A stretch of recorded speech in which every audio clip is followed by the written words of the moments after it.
Hello and welcome back to another video for Final Fantasy XIV with me, Meoni. Today you might have noticed there was a tiny little patch. Well, that's because patch 6.28 is finally out.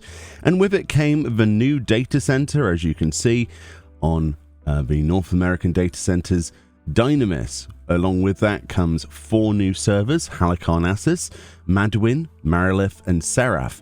But that's not the only thing in this particular patch. As you can see from these patch notes that were posted early this morning in the early hours, about 3 AM my time, something like that, 6.28 does have a varied amount of changes and not just the new obviously data center for the Americans.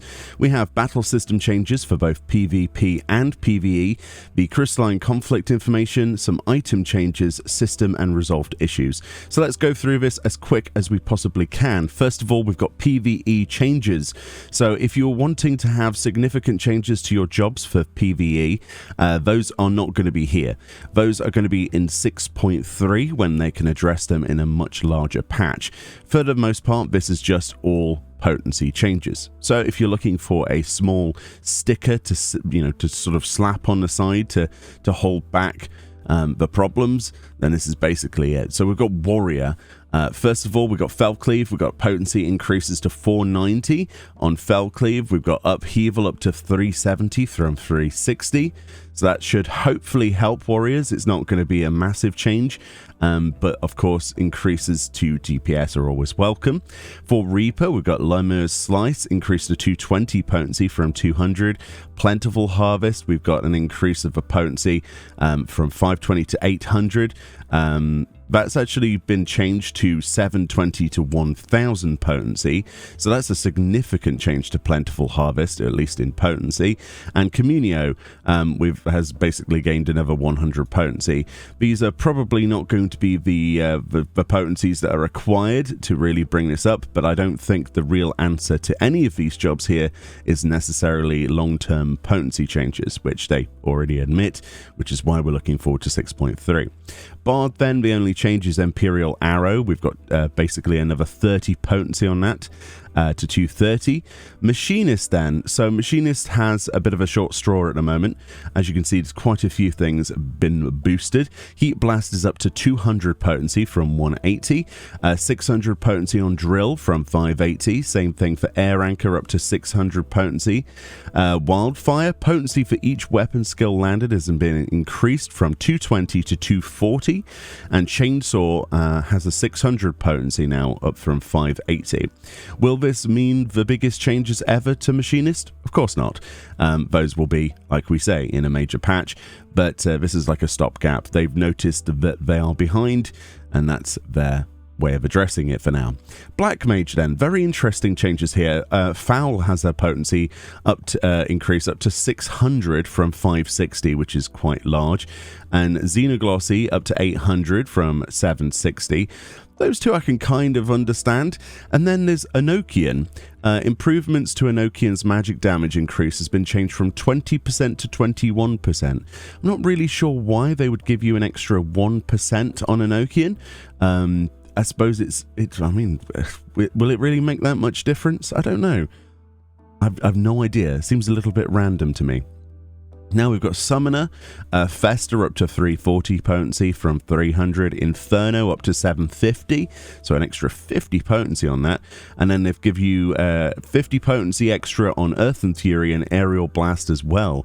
All of those are up to 750 potency.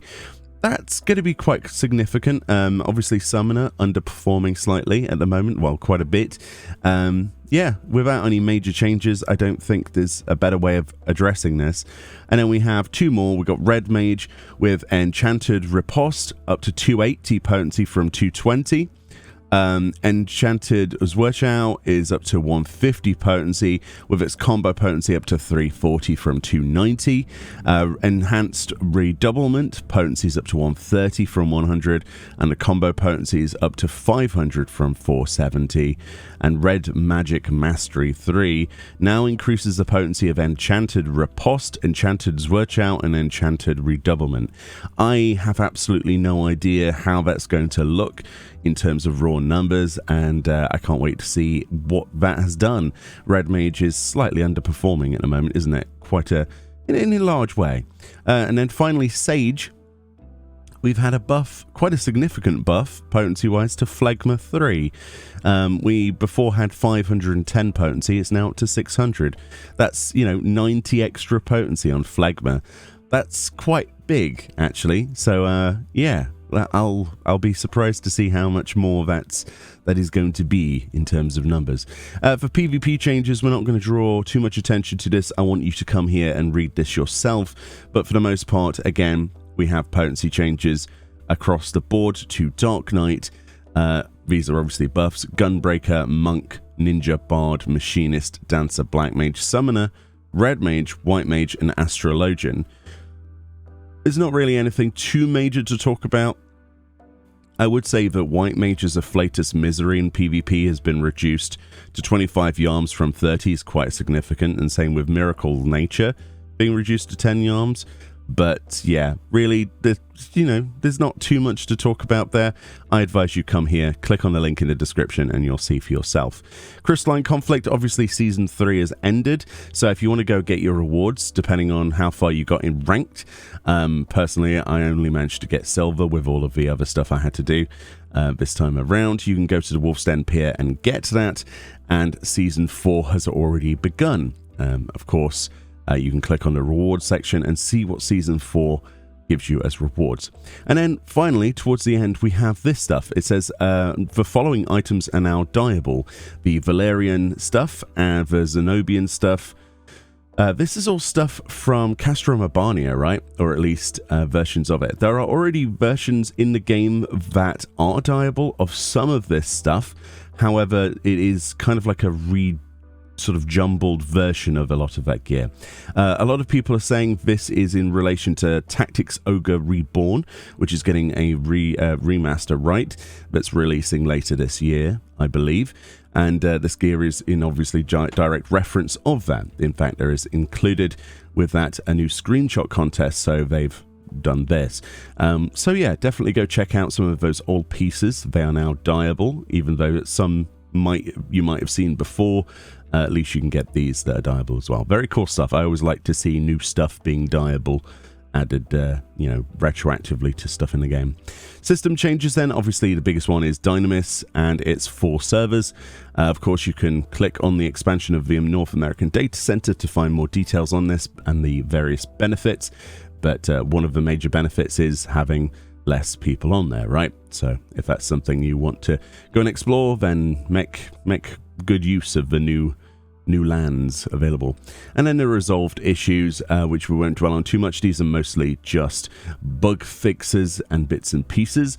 There was an issue in the Sildan Subterrane, for example, in variant mode, where in the ground targeted actions did not function properly when targeting certain locations during boss battles. Stuff like that, basically. There are bits and pieces from 6.25 that have been sort of ironed out. An issue wherein players under the effect of Cardia or Cardion from obviously Sage could not be healed by Sage actions Eucrasian Doses 2 and Eucrasian Doses 3. So that would explain a few of the issues that I've been having personally with Cardia, but I'm not really sure where that actually happened. But yeah, basically just little bits and pieces. But that was 6.28. Like I say, it's not anything too major, but with it did come a few significant changes, and I do like the idea that we're going to have more dyeable stuff along with that, the new screenshot contest as well. Anyway, much love, enjoy the rest of your day, and I'll see you all next time. Bye bye.